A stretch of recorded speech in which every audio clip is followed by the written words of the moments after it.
Can you walk us really quick through the day before we wrap up? Oh, yeah. That he passed? Yeah. So he went to visit a friend. So he woke up. Okay. In 2019, I asked for a divorce because I was like, this is just insanity. I'm done. I can't. And then COVID hit. And then it was like, I can't get a divorce. I can't file. I can't get to court. I can't.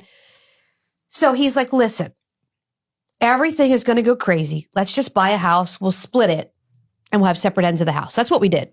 So he had one house with his two dogs. I had the other side with my dog. And about halfway through COVID, he looks at me and goes, I'm not going to divorce you. I'm not going to sign the papers. And I said, well, why not? And he's like, I don't want a divorce because he's access to money. So I'm like, okay, well, I'm cutting you off of everything. You have nothing money-wise, except a tiny little like allowance because he wasn't touring because of COVID.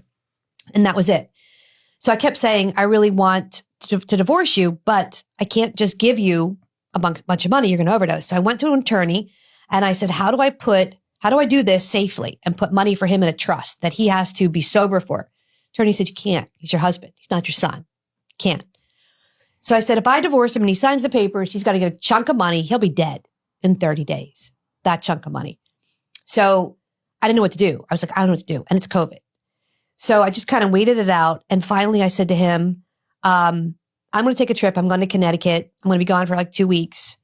And he was having some pain in his side. And I said, what's going on? He's like, I don't know, ulcer or whatever. So I left and I called him and he didn't sound right. I'm like, you don't sound right. He said, well, I have a lot of pain. I'm like, well, go to the ER. Didn't go. I come back and he's pale white and his entire stomach is swollen. And I looked at him and I'm like, you need to go to the ER. I think you're bleeding internally. And no, I'm fine. So I took a nap. And as I was sleeping, you know how you have that like sense of just wake up, something's bad? Mm. I woke up and I hear thud and he fell. So I called 911. He goes to the ER and he had lost so much blood at this point and they didn't know what it was. And they ended up, he had a gash on his head from where he fell. So they thought that that was the primary problem. And I kept saying, no, something else is wrong. So they went to stitch up his forehead and he went into shock. So they put like the mask over him, had to incubate him.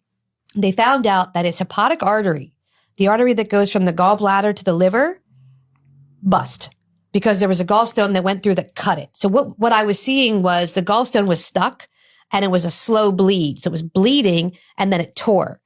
So they put him into surgery. And as they brought him out, they said 1% of the population survives the surgery. He survived it. He went to the ICU. He's in the ICU and they gave him liquid Dilaudid. And he's like, I got to get out of here. Why? And he's like, I'm in detox.